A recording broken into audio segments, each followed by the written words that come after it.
Sir माशाल्लाह जश्न उर्दू, तो क्या कहेंगे सर इस फेस्टिवल पूरे के ईद का भी है समा और जश्न का भी समा है। इसमें रब मोहम्मद करीम अलैहिस्सलातु तस्लीम, यकीनन ये हम सब के लिए बड़ा खुशाइंद है और उर्दू का जश्न है और बिल्कुल ये ईद से पहले ईद का सा समा है और हम सब ये देखते हैं और एक एहसास सा महसूस हो रहा है कि बहुत सारी गर्मी और हब्स के बावजूद लोगों की एक बड़ी तादाद जो है वो बड़ी मुतहर्रिक है और इसके लिए यहाँ पर लोग जो है वो वक्त निकाल कर आए हैं। और सबसे ख़ूबसूरत बात जो इस तकरीब की इस पूरे फेस्टिवल की मुझे महसूस होती है वो ये है कि मुख्तलिफ़ अंदाज़ में जो है वो उर्दू के हवाले से जो है वो बहुत सारे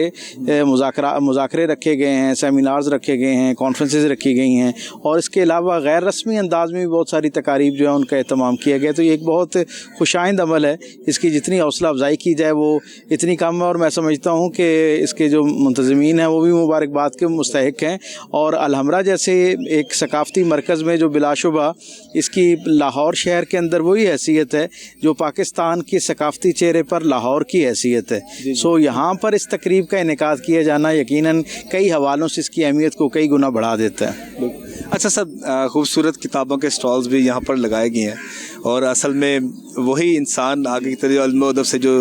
मोहब्बत रखते हैं कि उनकी कोशिश यही होती है ज़्यादा से ज़्यादा किताबों का मुतालिया किया जाए। तो आज तो यहाँ पर किताबों के भी स्टॉल लगाए गए। जी हाँ जी, किताब जो है वो बुनियादी तौर पर इंसान को इंसान बनाने का एक ज़रिया है और जब जब इंसान किताबों के साथ जुड़ता है या जुड़ा रहा तो तारीख़ बताती है कि वो ज़माने खैर के ज़माने रहे, मोहब्बत के ज़माने रहे, क्योंकि इल्म जो है वो बुनियादी तौर पर आगाही अता करता है, आगाही जो है वो एहतराम आदमियत अता करती है और वो एक अमन का और खैर का एक मुस्तकिल ज़रिया और वसीला बनती है। हमारे मुआशरे में भी मैं समझता हूँ कि किताबों और किताबों के साथ जुड़ने का ये जो अमल और रवैया है उसको बहुत उसकी हौसला अफजाई होनी चाहिए और इस तरह की तकारीब जो हैं उनका तसलसल के साथ एहतमाम और इनेकाद होता रहना चाहिए ताकि लोग उसका हिस्सा बन सकें। और बिलखुसूस जिस बड़ी तादाद में यहाँ नौजवान इकट्ठे हैं और वो उसके साथ जुड़े हैं तो मैं ये समझता हूँ कि ये उस तासुर की एक अमली तौर पर नफ़ी का ज़रिया है जो ये समझा जाता है कि शायद नौजवान नस्ल जो है वो उर्दू के साथ से दूर होना शुरू हो गई है या किताबों और जो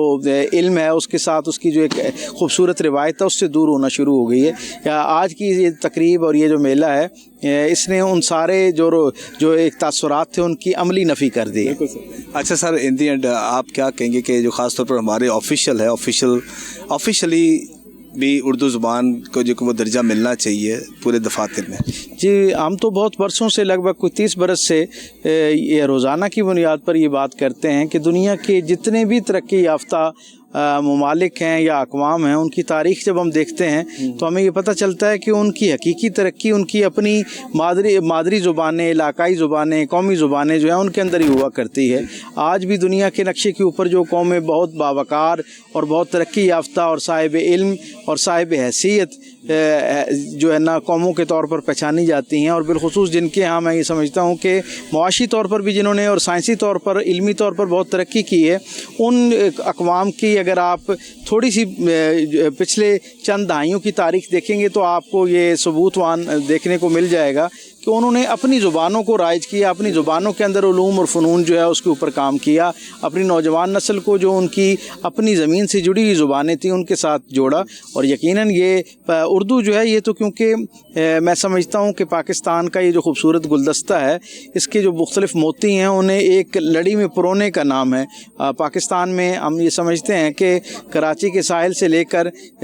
शुमाली इलाका जात की जो सरहदें हैं वहाँ तक जो राब्ते की सबसे मजबूत ज़ुबान है वो यही है। और इसीलिए कायद-ए-आज़म अलैहिर्रहमा ने बहुत इब्तिदा में ही पाकिस्तान के जो बुनियादी बतौर रियासत जो उसके खदोखाल मुतय्यन किए थे उनके हवाले के तौर पर ज़ुबान के हवाले से उन्होंने पाकिस्तान की कौमी ज़ुबान के तौर पर उर्दू का जो है वो उसके निफाज का इंदिया दिया था। मैं ये समझता हूँ कि इस पर एक बड़ा अरसा तवील अरसा जो है हमारी तरफ से हुकूमतों की तरफ से कोताही बरती गई है। इसके ऊपर जो है ना जितना जल्दी हो सके हमें अपने हकीकी सफ़र का आगाज़ करना चाहिए, यानी हमें अपनी नौजवान नस्ल को सरकारी तौर पर भी उर्दू ज़ुबान को राइज करना चाहिए और इसे अपने इल्म और आगाही की ज़ुबान भी बनाया जाना चाहिए। यानी ये निसाब का हिस्सा भी होनी चाहिए, मुकाबले के इम्तिहानात का हिस्सा भी होनी चाहिए और दफातर की जो ज़ुबान है उसका भी हिस्सा होना चाहिए। Sir thank you very much जी, बड़े खूबसूरत अंदाज में आपने वो अल्फाज़ की अदायगी जो हमारी उर्दू की जो है कि जो असल में जिससे हमारी जो नौजवान नस्ल बल्कि वो से वो एक गैप है वो दूर तक जो है ना वो ख़त्म होना चाहिए। Sir thank you very much जी, बहुत शुक्रिया सर।